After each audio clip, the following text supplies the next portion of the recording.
Buenas tardes, llegó la hora de dar comienzo al programa especial de los domingos aquí en Gotemburgo. Es un programa de investigación y denuncia, la verdad sobre la mesa. Hoy, domingo 4 de noviembre de 2018, vamos a poner sobre la mesa de la verdad a un racista, homófobo, machista de Brasil. Me refiero a su nuevo presidente, Jair Bolsonaro, y lo que puede traer a la oposición de Bolivia esa mentalidad enferma, fascista de un exmilitar. Con 30 años como diputado y militar en reserva, fue uno de los primeros que acusó sin pruebas a Dilma Rousseff cuando era presidente. La vida de Bolsonaro está llena de odio y amenazas y mentiras semejante a una persona enferma mental. Como ejemplo, Bolsonaro amenazó de muerte a su esposa, que le contradijo a que él sea el defensor de la moral y de la familia tradicional. Ella se divorció por violencia en el hogar y por machismo. Este es un típico ejemplo de qué personaje tenemos al frente, que no se calló para amenazar de muerte a la madre de sus hijos.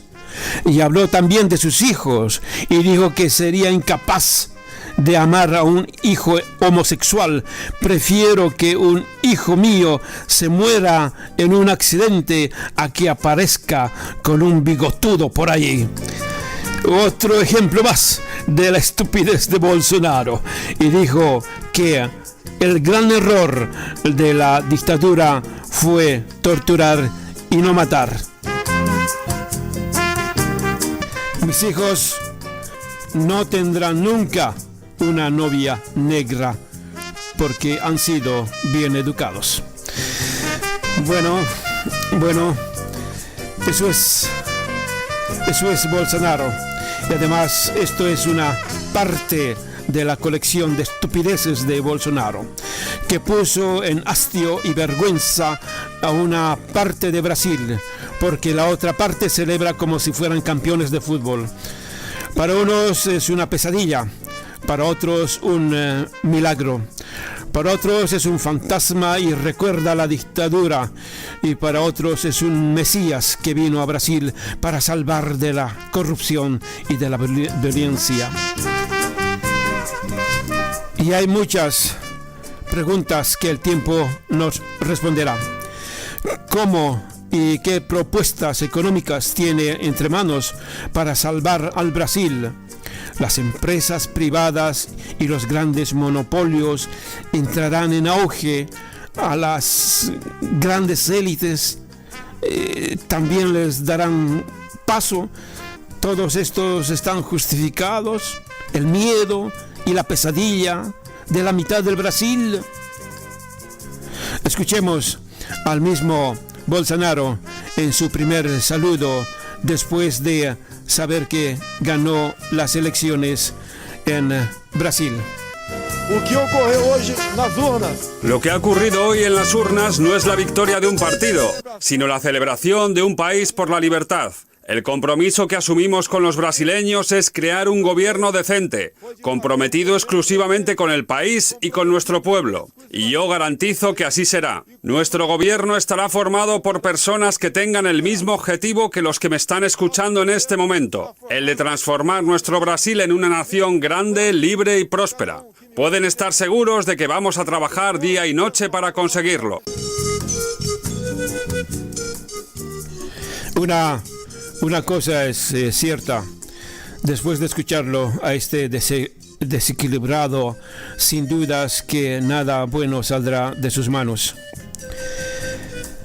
Pero sorprende a los que estamos fuera de Brasil, que muchas mujeres lo apoyan a pesar que Bolsonaro fue muy duro con las mujeres, especialmente con las mujeres de color.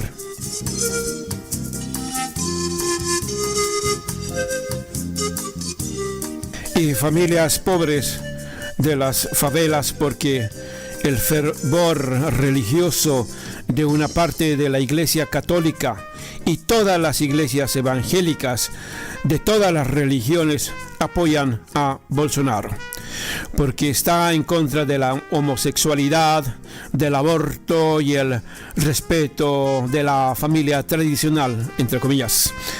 Antes que Bolsonaro postule a la presidencia, los analistas brasileños decían que el candidato que pueda hacer una alianza con las iglesias evangélicas y los militares ganaría las elecciones.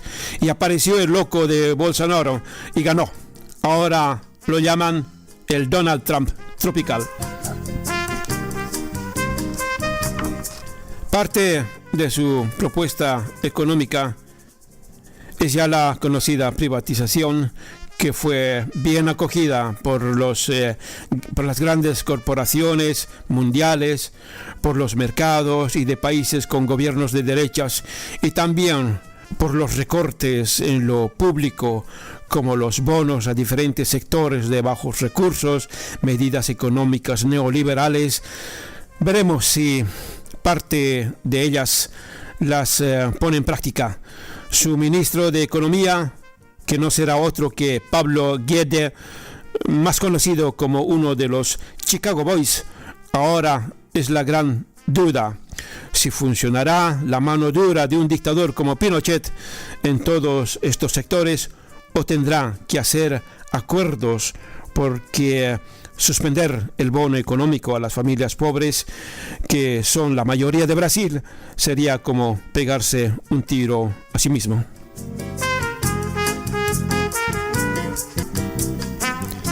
La importancia de Brasil en América Latina y en el mundo es grande, por ser una de las 10 economías más grandes del mundo. ¿Cómo influiría negativamente o positivamente en nuestra región? Porque Brasil fue siempre un referente, porque allá por los años 60 la dictadura militar brasileña se extendió por varios países sudamericanos. Algunos ven con buenos ojos estos cambios y otros no, y entre ellos estoy yo. Todos los presidentes enviaron sus felicitaciones a Bolsonaro. Uno de los primeros fue Donald Trump. Varios presidentes saben que la llegada al poder de Bolsonaro enfrentaría en varios foros económicos, regionales, políticos y económicos. Y no sería la primera vez, ya que hubo enfrentamientos que todos los recuerdan entre Hugo Chávez y el expresidente colombiano Álvaro Uribe, o de aquel enfrentamiento entre el expresidente de Ecuador, Rafael Correa, con el mismo Álvaro Uribe.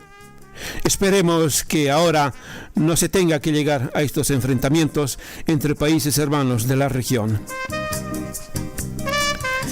Para conocer más sobre Bolsonaro, pero ya desde un país limítrofe de Bolivia, y si tendrá el efecto que la oposición boliviana espera, nos responde el periodista boliviano Fernando Molina. Tú has dicho homofóbicos, racistas, etcétera, pero la campaña de Bolsonaro no ha estado basada completamente en esto. Tiene un aspecto de alt-right, de derecha alternativa, que es neonazi, antisemita y sobre todo contraria a la llamada ideología de género, es decir, a todos los avances que se han dado en el campo de la igualdad sexual, ¿no? Pero el bloque fundamental de sus propuestas es nomás la vieja derecha conservadora latinoamericana, la más dura, que cree que hay que meter fuerza y violencia para recuperar el orden, tanto el orden simbólico en la familia, ¿no?, en contra de estas ideologías de género y demás, como el orden real en las calles, que están sumamente desordenadas por la delincuencia, por el crecimiento del AMPA y demás. Entonces, a mí me parece que el núcleo duro de la ideología de Bolsonaro es parecido a lo que teníamos en los años 70 en las extremas derechas reaccionarias, terratenientes y militarotas, ¿no? La relación de Bolsonaro con los militares es conocida, él mismo es un ex militar y lo que está proponiendo él es algo que ya lo escuchamos en Bolivia, por ejemplo, Orden, Paz y Progreso, y que refleja también la ideología de los militares brasileños de esa época. Entonces, no es algo que haya surgido de la nada, sino que es algo que siempre ha existido en la sociedad latinoamericana, que estaba acorralado contra las cuerdas, que se escondía, porque había otras fuerzas que estaban hegemonizando, ¿no es cierto? El PT había entrado, irrumpido, digamos, en la historia brasileña con mucha esperanza y con mucha fuerza.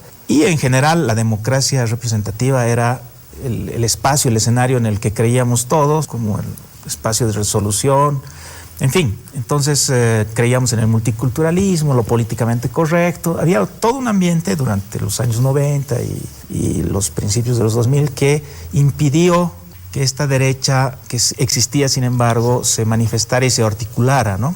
Y ahora lo ha hecho porque la democracia y sus valores se ha debilitado muchísimo, no solo en el Brasil, sino en todo el mundo. Ahí entonces hay algo de similitud con lo que pasa también con Trump, que aunque Trump también tiene apoyo de los alt-right, es decir, de estos neonazis y demás, ¿no es cierto? Ese no es el aspecto principal del trumpismo, ¿no? El trumpismo es el nacionalismo norteamericano, ¿no es cierto?, blanco, que estaba ahí siempre, ¿no? Solo que no ganaba elecciones, no estaba articulado y demás. Entonces, lo que estamos viendo es un fenómeno que seguramente se va a dar a escala, o que se está dando ya a escala global, ¿no? Que es el resurgimiento de los nacionalismos de derecha en los diferentes países, con aspectos claramente contrarios a los avances tanto democráticos como de género que se han dado en las décadas más democráticas después de la caída del muro de Berlín, ¿no?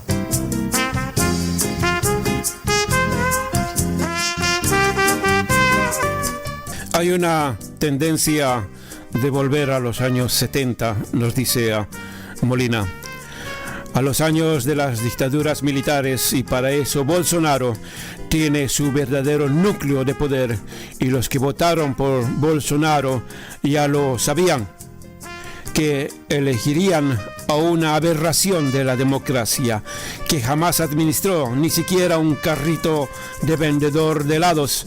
Todo se lo hacían otros, pero él estaba ahí, insultando, amenazando, mintiendo como carne de cañón. Y fue cuando una persona enferma mental hirió a Bolsonaro que lo llevó al hospital herido por un cuchillo. Y ya no apareció más en televisión, ni casi en público. Pero Bolsonaro cuenta con su núcleo de poder, que trabajaron duro para que la victoria no se les vaya de las manos. Este núcleo está conformado por 5 generales retirados, y este grupo elaboró gran parte del programa de gobierno, y está formado por los generales Augusto Heleno, responsable del sector de defensa, Osvaldo Ferreira, a cargo de infraestructura, Alessio Souto, de educación, y Ricardo Machado, de aeronáutica. El quinto general es Hamilton Mourão, y es ahora el vicepresidente electo. Parte de este quinteto estaba hasta hace menos de un año en la activa, lo que nos hace pensar la influencia que siguen teniendo sobre sus colegas militares en Brasil.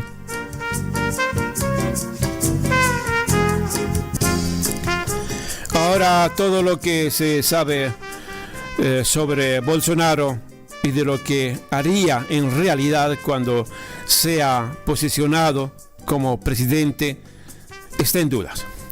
Y si eso preocupa a la región, bueno, nos responde el politólogo boliviano Franklin Pareja.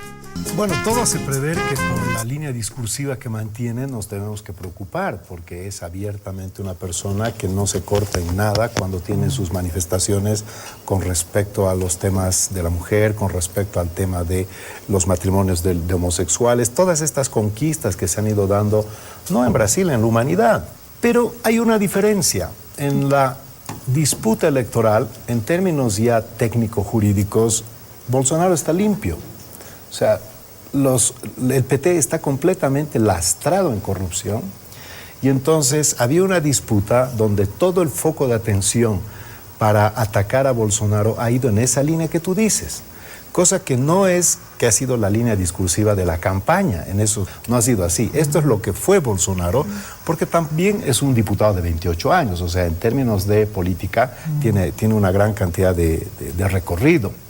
Pero habría que preguntarnos también qué ha motivado a la población brasilera para apoyar a una persona de esta naturaleza. Entonces hay que ir un poco a ver los datos. Brasil, 63,000 personas mueren al año por violencia, de los cuales el 70% son pobres y además no blancos, porque hacen una clasificación, blancos y no blancos. Por lo que hacías mención hace un momento, la interracialidad en Brasil es tan diversa que no puedes decir blancos y negros. Hay blancos y una gama de colores, pero impresionante. Entonces, ese 71%, además de ser una composición de gente pobre, está en una diversidad racial muy heterogénea también. Tú dices, es preocupante la violencia. Hoy en día es la máxima preocupación del Brasil. Segundo, tienes algo así como el 12% de desempleados. Hay más de 20 millones de desempleados. Y acuérdate, hace unos años Brasil era la 5ª economía del mundo. Ahora es la 9ª economía del mundo. O sea, ha tenido una caída importantísima en su desempeño económico. Su crecimiento económico, que estaba previsto este año en 2.6, va a llegar a 1.5. Entonces, están en una recesión también importante y el poder adquisitivo de los brasileros está en el suelo. Entonces, tú configuras todo esto y dices, asocias.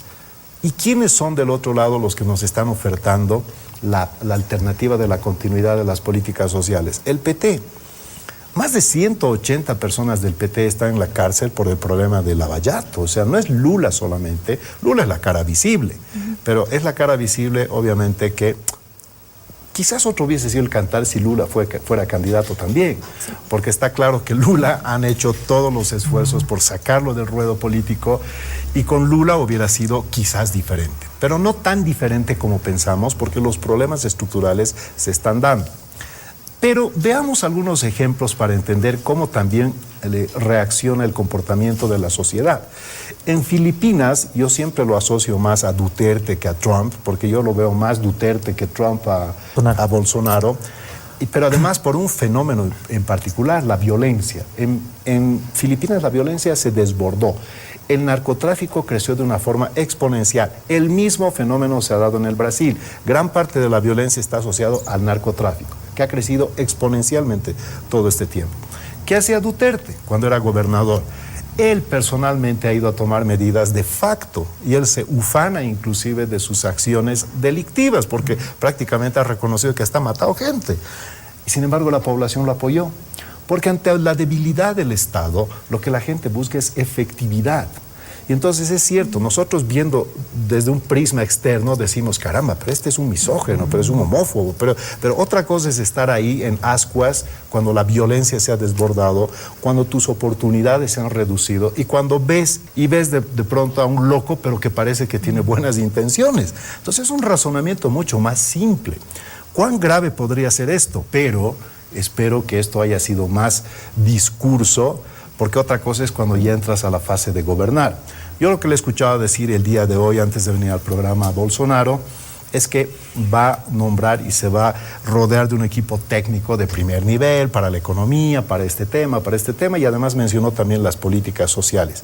Si Bolsonaro toca las políticas sociales, él mismo se va a pegar un tiro en el pie, porque Brasil, lo que tienes es 20 millones de desempleados, tienes un incremento de la desigualdad en estos años que no le van a aguantar tampoco esto. No te creas que es una población pasiva. Así como ha reaccionado duramente contra el PT, contra lo que fue el caso Odebrecht y todo esto, también puede reaccionar con Bolsonaro en el corto plazo. Así que no es que le están dando un cheque en blanco, ojo, pero está claro que la sociedad se ha cansado Y no es una corriente solamente de Brasil, es una corriente que se está dando en la región. Y estas son respuestas al radicalismo. Así como tú generas radicalismos, vienen también en su versión más perversa otros radicalismos. Entonces, la cosa es distensionar este foco que tenemos en la región y que las democracias se reconstituyan por la línea de la institucionalidad.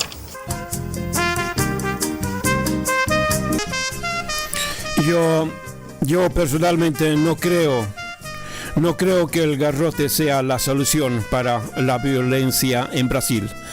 La violencia produce violencia y es un círculo muy difícil de salir. ¿Y por qué digo esto?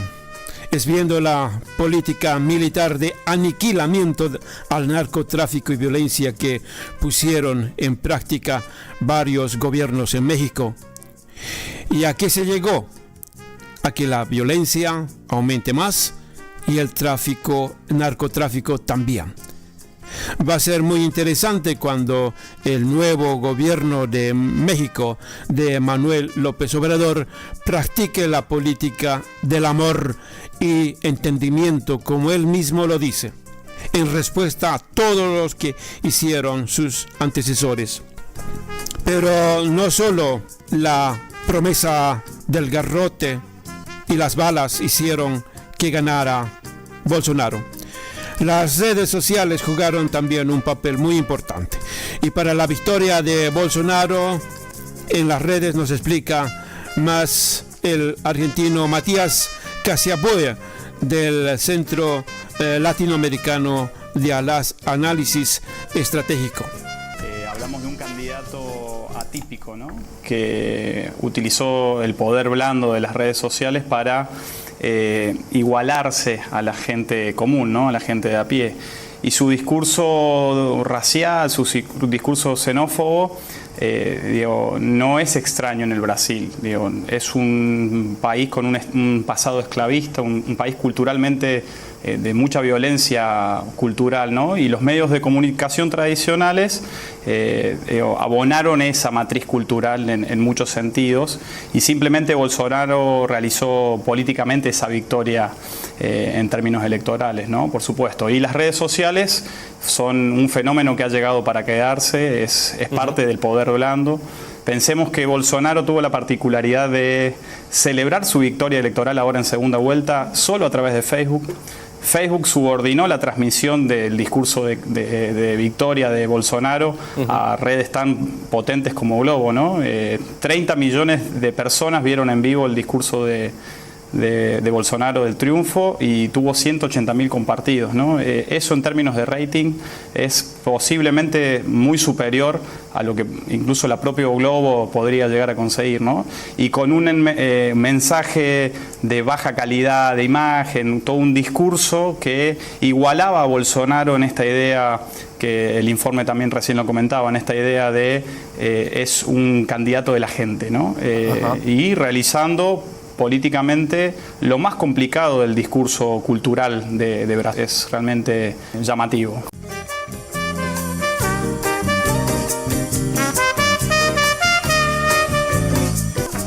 Y cómo nosotros traducimos este discurso cultural muy interesante de Bolsonaro en las redes sociales como Facebook. Y también si está el WhatsApp. Y a ver, nos responde la comunicadora boliviana Verónica Rocha. Pero yo creo que tiene que ver con que gran parte de la ciudadanía está muy desencantada, y no te voy a decir con la izquierda, te voy a decir con la democracia, lo cual me parece mucho más peligroso, pero creo además que esta es una tendencia no solo regional, sino en general global.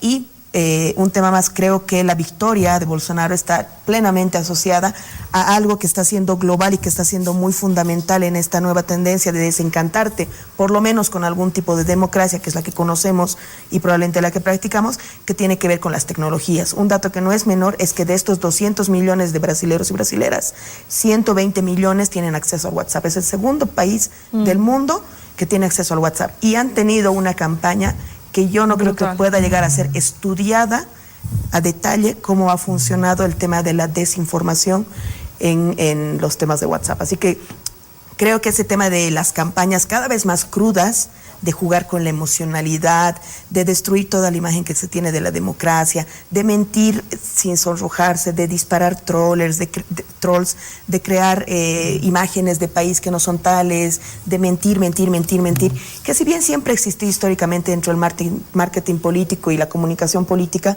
hoy en día están posibilitadas por las tecnologías de información y comunicación de una manera descarnada y están produciendo resultados basados en el odio, que finalmente están dando resultados de muy corto plazo, pero muy peligrosos para las democracias.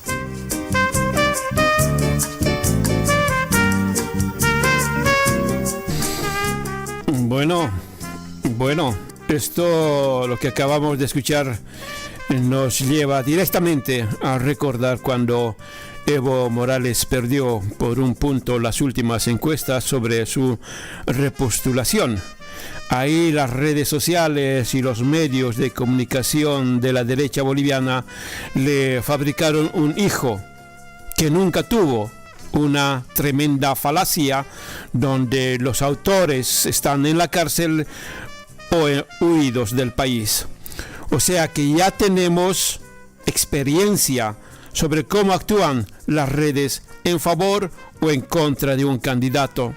Ahora no va a ser tan fácil, porque Evo y el MAS ya trabajan en las redes también.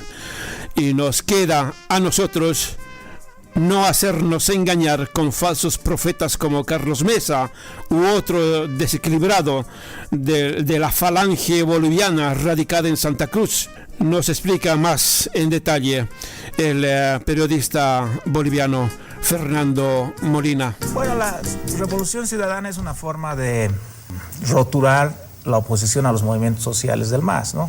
Esa es la realidad, es decir, no se trata realmente de un nuevo tipo de sistema político, sino es un enfrentamiento entre lo que ha sido el MAS y su gobierno y lo que se espera que sean un gobierno más que de los ciudadanos, yo diría de las clases medias, ¿no? Que son las que están enojadas ahora.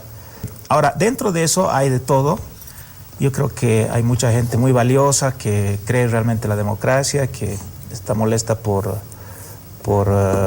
las cortapisas, las restricciones.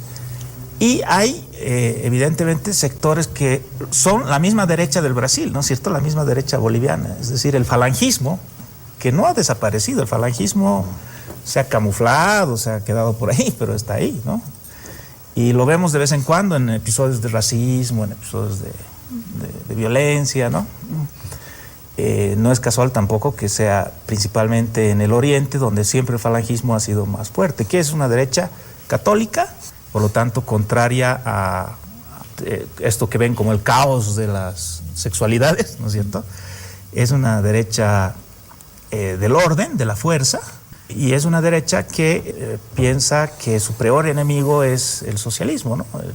Es el movimiento social, justamente. Entonces, ese falangismo sintoniza bien con Bolsonaro, seguramente se va a potenciar en base a Bolsonaro. Sin embargo, creo que la muy buena explicación acerca de las peculiaridades del Brasil no nos hacen temer en una repetición, digamos, de ese tipo de movilización tan brutal, porque aquí no hay crisis económica, ¿no? Estamos en una situación diferente y si bien no se puede descartar del todo, el falangismo siempre ha sido débil en Bolivia, a diferencia de otras regiones, porque existen justamente los sindicatos, ¿no es cierto?, esta tradición comunitaria, y los indígenas, los pueblos indígenas que han sido siempre muy impermeables a ese tipo de apelación, ¿no? Hay otras formas de ver la política. Siempre ha sido, el eje político boliviano siempre ha estado girado a la izquierda, ¿no? Entonces yo no veo, digamos, a corto plazo eso. Yo creo que la oposición al MAS se va a dar en términos distintos, más desde la socialdemocracia, más desde el retorno un poco de los 90, las clases medias, la tecnocracia, ¿no? No es el caso brasileño, por suerte. Bueno, yo confío en que, a pesar del mensaje de que al parecer José María Leyes ha mandado en Twitter diciendo que apoya a Bolsonaro y se alegra de eso, la oposición boliviana sea capaz de construir un proyecto alternativo, que compita en las elecciones, que sea lo que de alguna manera se trató de construir, digamos, en estos años como nueva derecha, digamos.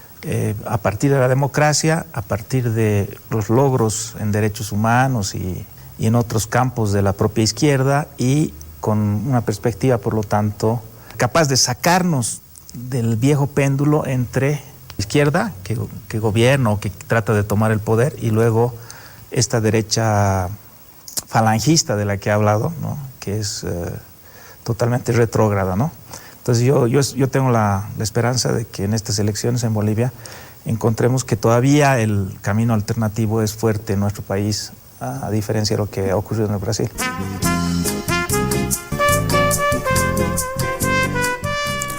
Para aclarar, José María Leyes es el alcalde de Cochabamba, que actualmente se encuentra en prisión domiciliaria por sobrecargar las facturas de las mochilas escolares de los niños de Cochabamba.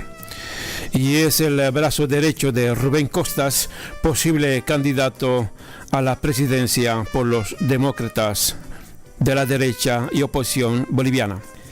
Y la idiosincrasia cultural boliviana es diferente a los países que nos rodean, pero la oligarquía y el neoliberalismo son la misma. Hasta la próxima semana. Gerardo Acecas.